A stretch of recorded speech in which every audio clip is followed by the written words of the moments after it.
सिरिपुरम नामक एक सुंदर गांव में आंजनेलु उसके बेटे उत्तेज के साथ एक छोटे घर में रहता था। उसका बेटा बहुत ही तेज और बुद्धिमान था, इसीलिए उसकी कक्षा में वो हमेशा पहला आता था। आंजनेलु अंडे का व्यापार करता था। वो अंडे को बेचकर उसके बेटे को पढ़ाता था। एक दिन आंजनेलु साइकिल पे अंडों को लगाकर उन्हें बेचने के लिए निकलता है। अंडे अंडे, एक अंडा सिर्फ 1 रुपए, आइए बाबू आइए। ऐसी उसकी चीखें सुनकर सारे लोग अंडे खरीदने बाहर आते हैं। 1 डजन अंडे दे दो भैया, मुझे भी 1 आधा डजन अंडे दे दो। जी मेम साहब। ऐसे कहकर वो उन अंडों को उन लोगों को बेचता था। ऐसे ही आंजनेलु गली गली घूमकर अंडे बेचते हुए उसके बेटे की पढ़ाई करवाते हुए रहता था और ऐसे बहुत साल बीत जाते हैं। कुछ साल बाद उसके बेटे का पढ़ाई खत्म होता है और पढ़ाई खत्म होने के तुरंत बाद उसको एक अच्छी नौकरी मिलती है। अगर मैं पापा को बताऊंगा कि मुझे नौकरी मिल गई तो वो बहुत खुश होंगे। उनका चेहरा तो देखना ही होगा। अब से पापा को मेहनत करने की कोई जरूरत नहीं पड़ेगी। उनका अच्छा देखभाल कर पाऊंगा। ऐसे सोचते हुए वो खुशी खुशी उसके पापा के पास जाता है।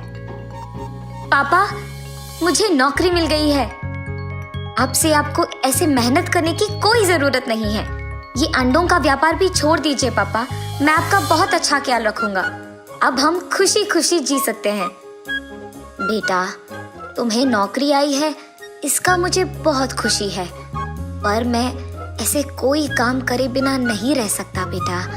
इसीलिए तुम अपना नौकरी करो, मैं इन अंडों को बेचते ही रहूंगा। एक दिन आएगा जब मैं कोई भी काम कर नहीं पाऊंगा, तब तुम मेरा ख्याल रख लेना बेटा।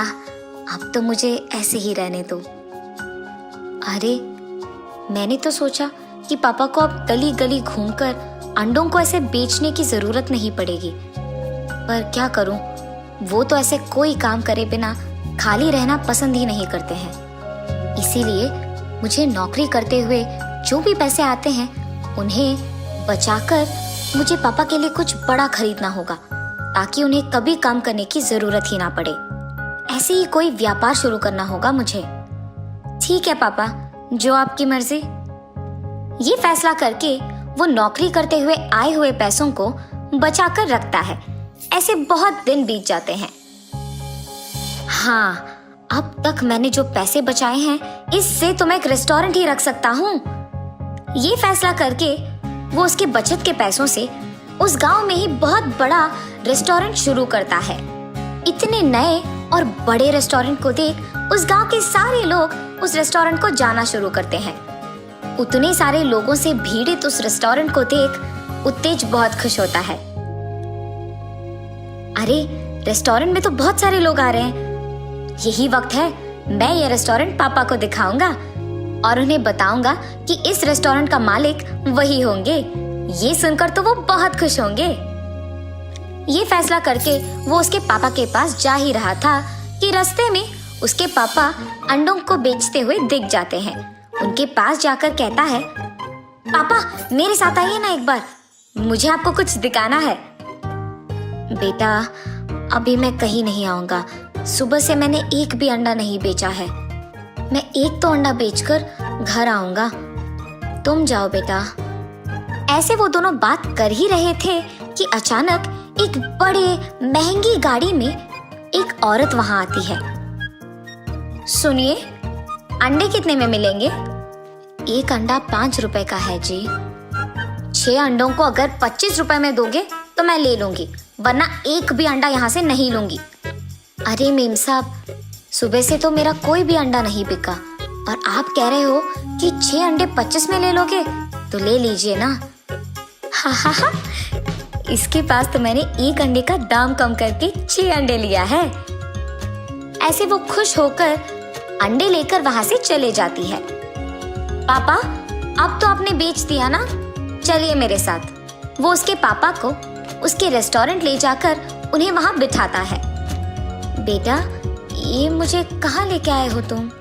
पापा, आपको ऐसे गली गली घूमकर अंडे बेचने की जरूरत ना हो, इसीलिए मैंने अपनी नौकरी में आए हुए पैसों को बचाकर ये रेस्टोरेंट शुरू किया। इसका मालिक आप हो पापा। मैं अपना नौकरी करूंगा। क्या क्या ये सब सच है बेटा? मुझे तो तुम्हारी बातें सुनकर बहुत बहुत खुशी हो रही है। तुमने मेरे लिए ये रेस्टोरेंट लगाया? हाँ पापा, ये सब आप ही का है। चलो सबसे पहले हम आपकी मनपसंद खाना खाएंगे। ये कहकर उस रेस्टोरेंट के बावर्ची से उत्तेज उसके पिताजी के मनपसंद व्यंजन बनवाकर उन्हें खिलाता है और वो दोनों खुशी खुशी खा ही रहे थे कि इतने में कार में आकर आंजनेलू से अंडे लेकर जो लड़की गई थी वो वहां रेस्टोरेंट आती है उसकी सहेली के साथ। उत्तेज और उसके पिता के कुछ ही दूर में वो उसके दोस्त के साथ बैठती है। उसे देख उत्तेज उसके पापा से कहता है, पापा वो देखो, यही तो वो लड़की थी ना जो आपके पास अभी अभी अंडे खरीद कर गई थी। हाँ बेटा, वो तो यही लड़की थी। तब वो दोनों देखते हैं कि वो लड़की उस रेस्टोरेंट में वो और उसके सहेली के मनपसंद खाना मंगवाकर उसमें से थोड़ा ही खाकर बाकी सारा छोड़ देती है। और जब रेस्टोरेंट वालों ने बिल का पैसा 4,000 कह दिया था तो उसने अपनी दोस्त के सामने दिखावा करने के लिए 5,000 वहां देती है। मैडम, ये लीजिए आपके 1,000 रुपए।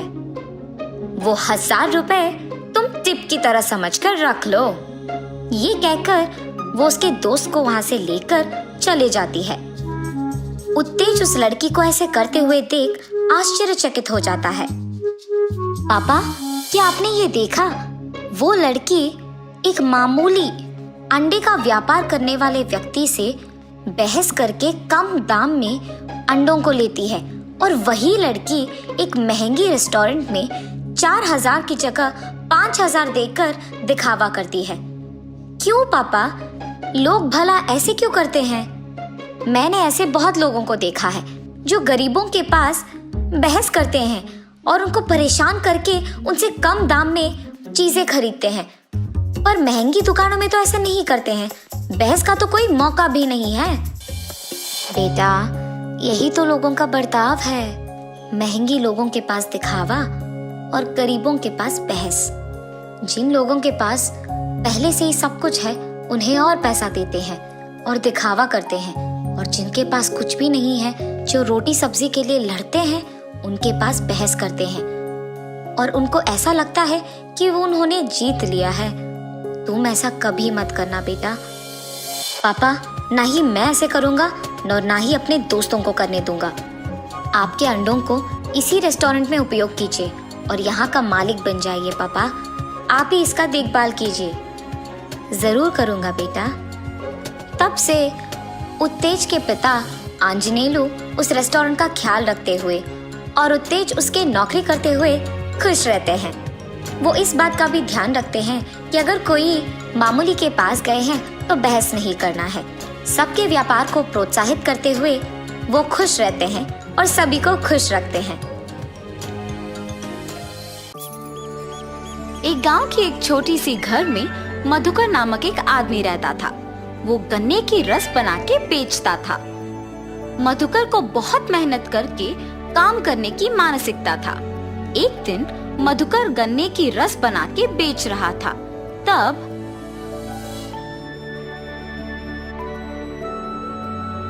मधुकर, तुम गन्ने की रस बहुत अच्छा बनाते हो।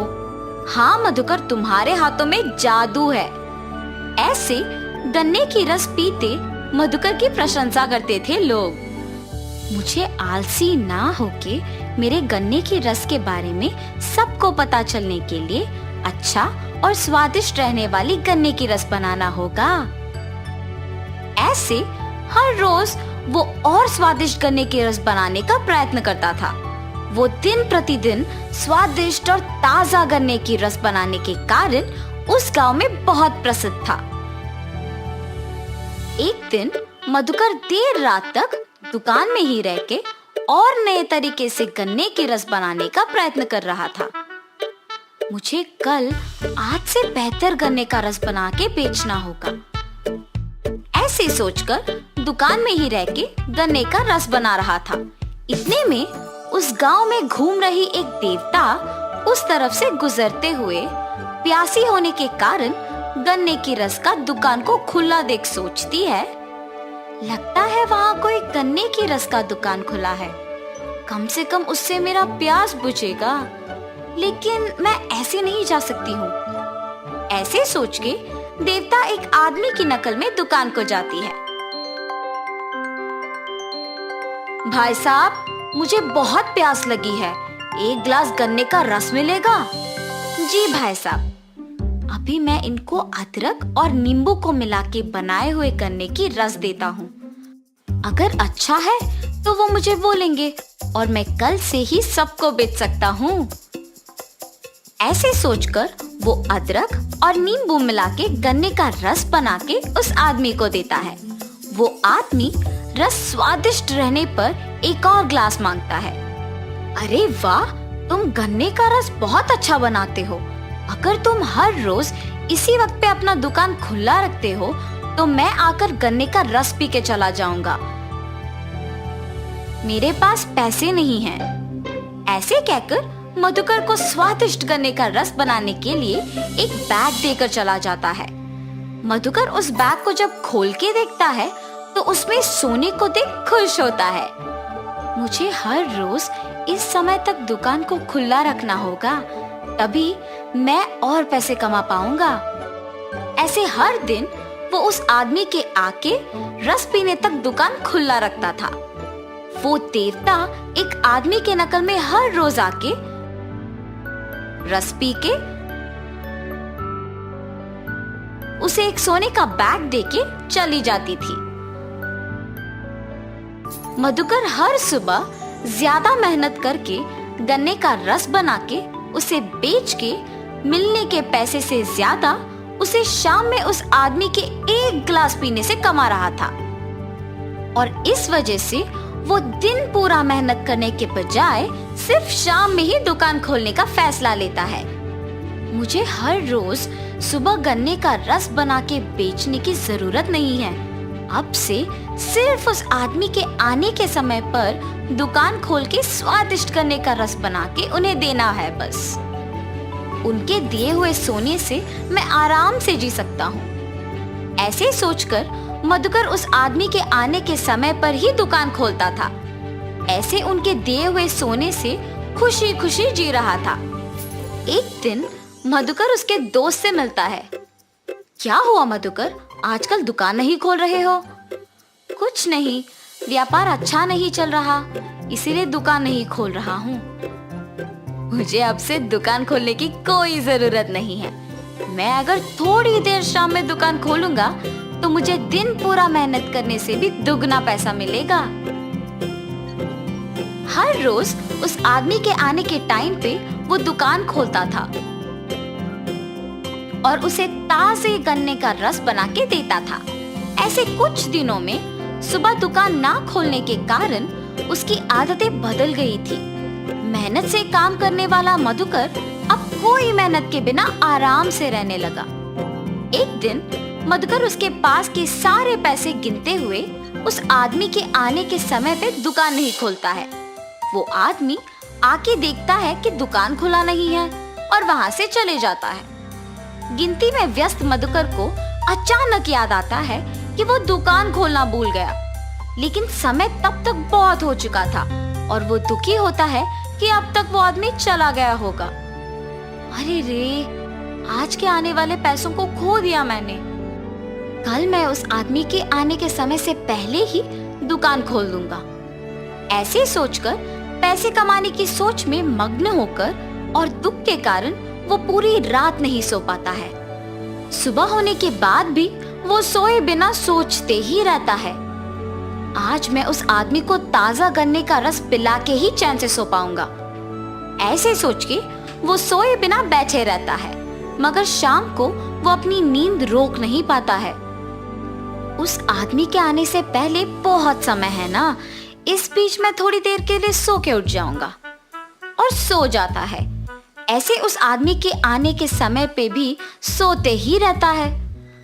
आदमी जब गन्ने का रस पीने दुकान आता है तो दुकान फिर से बंद रहता है।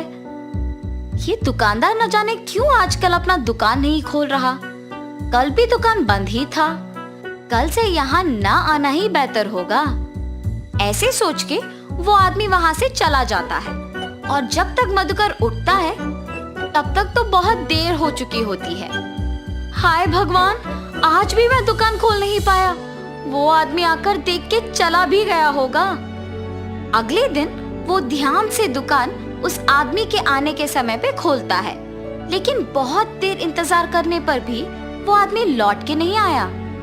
ऐसे मधुकर कुछ दिन और इंतजार करता है, मगर वो आदमी लौट के नहीं आता है। उस आदमी का लौट के ना आने का वजह मैं ही हूँ। मेरे 2 दिन दुकान ना खोलने के वजह से ही उसने आना बंद कर दिया। मुझे दुगना पैसा मिलने पर मैंने मेहनत करना बंद कर दिया। मेरे पास के पैसे सारे खत्म हो जा रहे हैं। अगर मैं कल से वापस दुकान को हमेशा की तरह सुबह नहीं खोला तो मुश्किल हो जाएगा। अगले दिन से वो सुबह ही दुकान खोल के गन्ने का रस बना के बेचना शुरू करता है, मगर बीच में कुछ दिन आलसी बनने के कारण काम नहीं कर पाता है। लेकिन खुशी से जीने के लिए अपने आप को बदल के मेहनत से गन्ने का रस बेच के काम करने लगता है। कुछ दिनों में वापस उसे मेहनत की आदत लग जाती है। उसे उसकी गलती का एहसास होता है और तब से वो आसानी से गन्ने का रस बना के उसे बेच के उसी पैसों से खुशी खुशी जीता है। तो इस कहानी का नैतिक क्या है? मेहनत से जीने की जरूरत एक आदत बनना चाहिए, तभी हम अच्छे स्थान में रहेंगे और साहस से हर मुश्किल का सामना कर सकते हैं।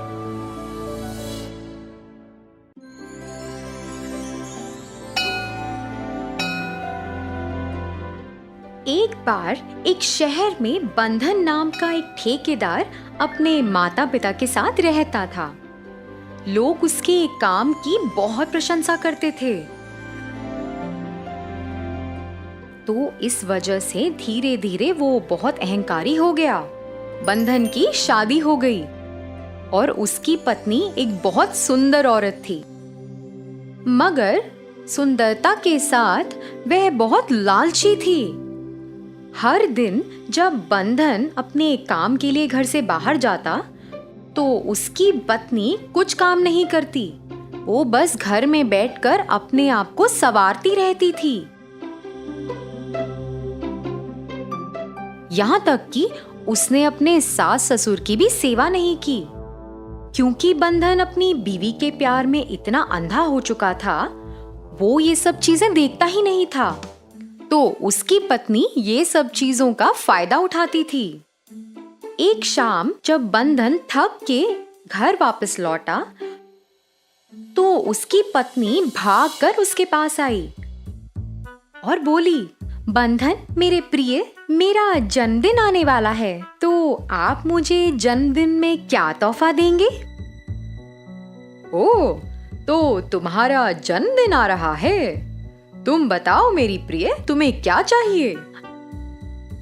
अच्छा, तो मैं जो मांगूंगी क्या आप मुझे लाकर देंगे? हाँ हाँ बिल्कुल। ठीक है, मैं थोड़ा सोचती हूँ और फिर आपको बताऊंगी। बंधन की ये बातें सुनकर उसकी पत्नी बस यही सोचती रही कि क्या तोहफा मांगना चाहिए।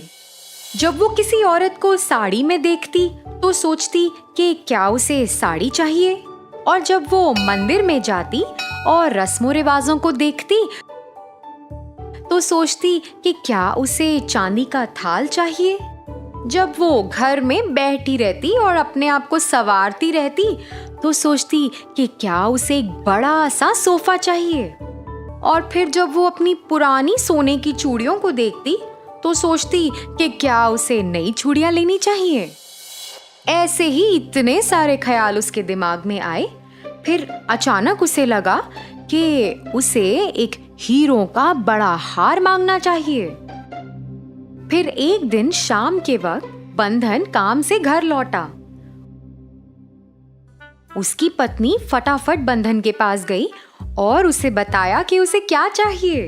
बंधन तो उसे देखकर चौंक गया और थोड़े समय तक कुछ बोला ही नहीं। अरे मेरे प्रिय, क्या हुआ? आप चुप क्यों हैं? अरे बताइए ना, आप बोल क्यों नहीं रहे?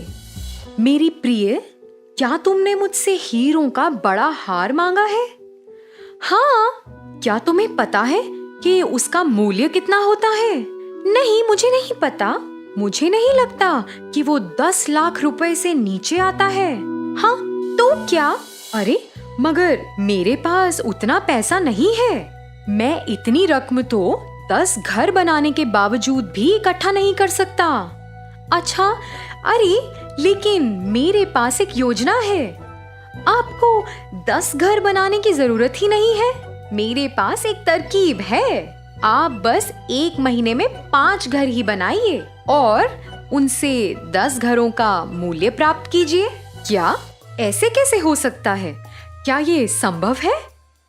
हाँ, ये बिल्कुल संभव है। 5 घर बनाने के लिए आपको जितनी भी सामग्री लगती है, जैसे कि मिट्टी, पेंट, लकड़ी, ईंटें, पानी, सीमेंट, आप उतना ही मंगवाइए और रिसीट में और लोगों से दुगना दाम मांगिए। यहाँ तक कि आप अपने पुराने मिस्त्रियों को निकाल दीजिए और नए मिस्त्रियों को रखिए आधे दाम में। तो पैसा तो आप 10 घरों का ही लेंगे, बनाएंगे सिर्फ 5 घर। मगर ऐसा कैसे संभव है? क्या तुम्हें लगता है कि लोग इतने मूर्ख हैं कि उन्हें पता ही नहीं लगेगा? अरे लोग आपकी बातों का पूरा विश्वास करेंगे। उन्हें पता है आप बहुत अच्छे और मेहनती ठेकेदार हैं और आप हमेशा अच्छा काम ही तो करते हैं। बंधन भी अपनी पत्नी की बातों में आ गया। उसमें भी लालच भर गई। इसी तरह बंधन ने इस तरकीब को अपनाया जैसा उसकी पत्नी ने कहा था। उसने पैसों की हेराफेरी करनी शुरू कर दी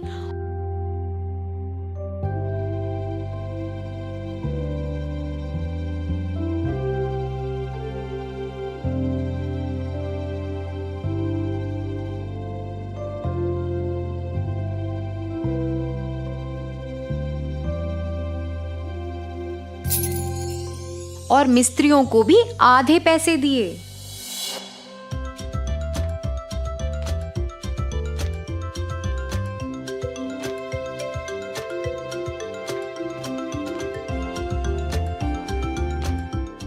तो ऐसे करते करते उसने 5 घर बना लिए और उसे उन घरों का मूल्य भी मिलने लग गया। बंधन ने हेरा फेरी कर जो पैसे कमाए थे उनसे वो अपनी पत्नी के लिए एक बड़ा हीरों का हार खरीदने गया।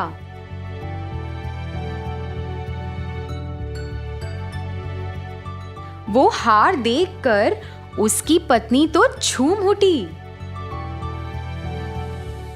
मगर ये खुशी बहुत लंबे समय तक नहीं थी। बंधन ने जो घर उस लालची योजना के कारण बनाए थे वो ठीक नहीं थे। 2 घरों की चट्टानें तो गिर गई थीं और 3 घर तो योजना के मुताबिक बने ही नहीं थे। उन घरों के मालिकों ने आकर खूब हल्ला मचाया। उन्होंने आस पड़ोस में भी बता दिया कि कैसे बंधन एक चोर ठेकेदार है। बंधन ने अपनी अच्छे ठेकेदार होने की पहचान भी गंवा दी। अब कोई उसके पास अपना घर बनवाने नहीं आता था।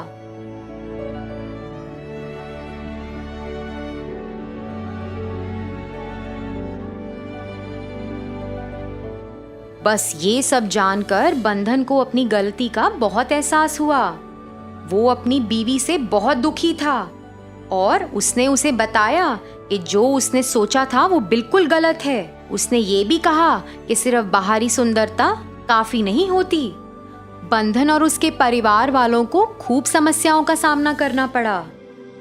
फिर कुछ समय बाद उसकी बीवी वो हीरों के हार को बाजार में ले गई और उसे बेच आई। उसे बेचने से जो उन्हें रकम मिली उससे उन्होंने अपना घर चलाया। तो बच्चों, इस कहानी से हमें क्या सीख मिलती है? बाहरी सुंदरता महत्वपूर्ण नहीं होती।